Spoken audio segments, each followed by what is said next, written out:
here at the Z-Max Dragway in Concord, North Carolina for your 4-Wide Nationals. We're going to be talking about how weather impacts racing. Come on!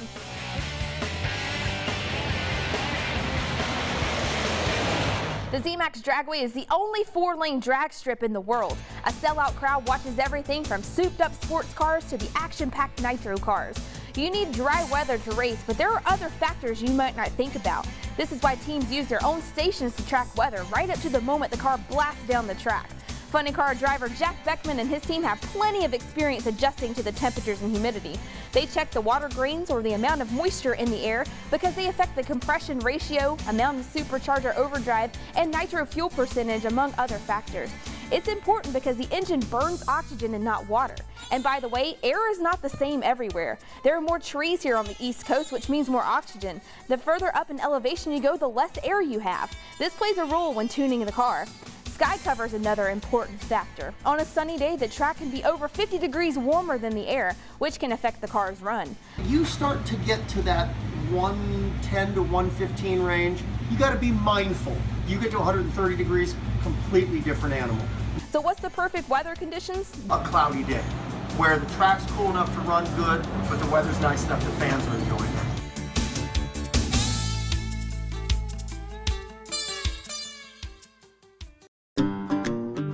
Now let's take a look at some fun facts. A funny car travels 1,000 feet to the finish line in less than 4 seconds and will top out around 320 miles per hour.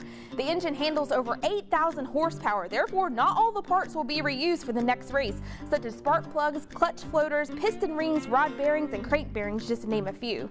The clutch can reach up to 1,600 degrees Fahrenheit, which can turn iron into a liquid form on some runs. It's massively hot. When we come back at the end of a run, it's still 800 degrees in the clutch area. It's unbelievable. Your oven could not get them that hot. Anything else that you definitely cannot reuse after one race? Underwear.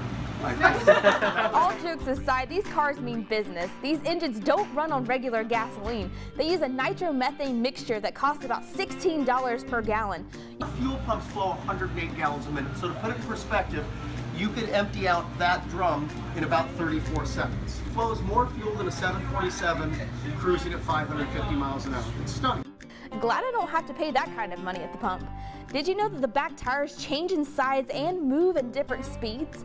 The car squats when you step on the pedal, and the rubber of the back of the tire moves faster than the front of the tires. Get up there to 300 miles an hour, and the thing will grow, and it wants to grow 2 feet in diameter, but you got 8,000 pounds of downforce shoving down on it that's trying to crush it. Then as soon as you step off, the thing tries to snap back to normal. I mean, it's unbelievable. If the teams are lucky, they may be able to get up to 8 runs out of the tires. That's a lifetime of 2 miles compared to the tires on your car that can get around 40,000 miles. After each race, teams must disassemble the engine and put it back together for the next round. Well, how long does it take to tear down and rebuild an engine? It's 35 minutes. Our engine is completely rebuilt. Now that's 7 mechanics, and it's choreographed. It's poetry with wrenches. I want to give a huge thank you to the Infinite Hero team, including Jack Beckman and 9 on Your Side viewer Bruce Stansel for introducing me to Jack. Thanks for watching this week's Sunday Science Tidbit on the road. See you next week.